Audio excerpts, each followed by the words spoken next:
Okay, so as you can see, I did run out of daylight last night, but I managed to go ahead and get the second coat of stripper scraped off and then went in with my wash and cleaned up any of the remaining residue.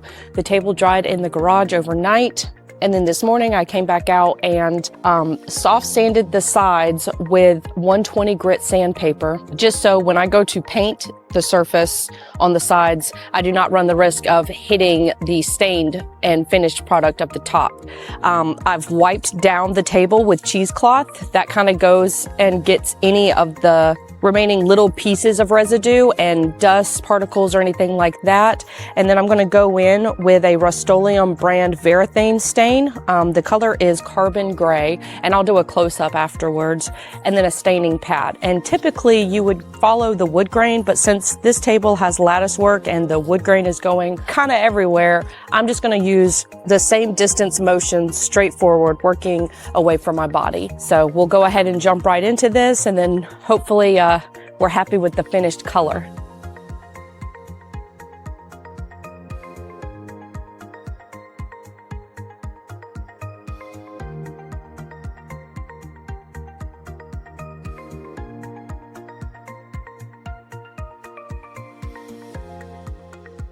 Okay, so now that I've got the first coat of stain applied, I did wait between 3 to 5 minutes for the stain to really penetrate into the table.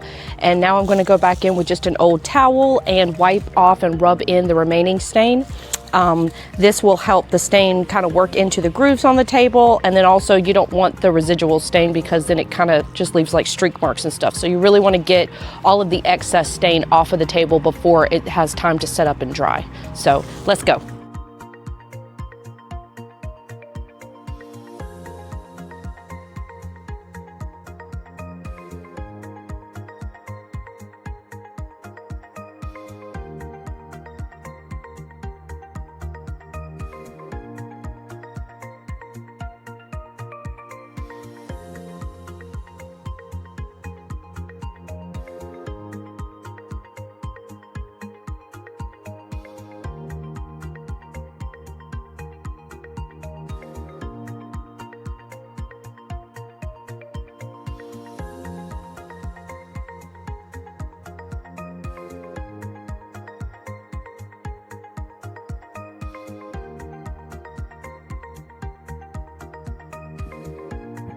So while the stain dries, I'm going ahead and painting the lip on the top of the table using Benjamin Moore's Advanced Satin in just straight white out of the can.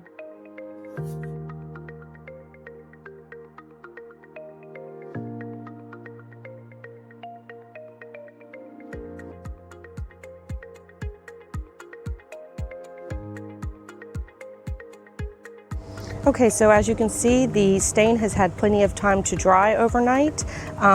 This morning I did come out and do a soft sand with 220 grit sandpaper. You want to do it in one motion, no circles, just in one direction. And then I wiped it down with a microfiber cloth. So now I'm going to begin top coating with my semi-gloss polyurethane. This is a fast drying product. They do make some that are just normal drying. I prefer the fast drying just because in North Carolina with the dew setting in, I don't want to run the risk of it becoming hazy with moisture. So we're going to go ahead and get started, and you'll be able to see the finished product.